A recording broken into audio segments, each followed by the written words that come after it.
Hey cousin, let's make Dominican style carne frita.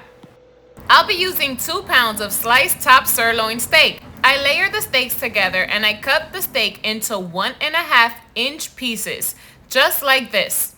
I clean my steak with lime juice and vinegar, then I mash 8 cloves of garlic, along with 1 teaspoon of salt in my pilon, and mash until I have a thick paste just like this. I season the steak with the garlic, a tablespoon of ground oregano, a tablespoon of black pepper, soy sauce, the juice of 2 limes, and combine. I heat oil in my pan on a high flame for 3 minutes. Then I add in my steak.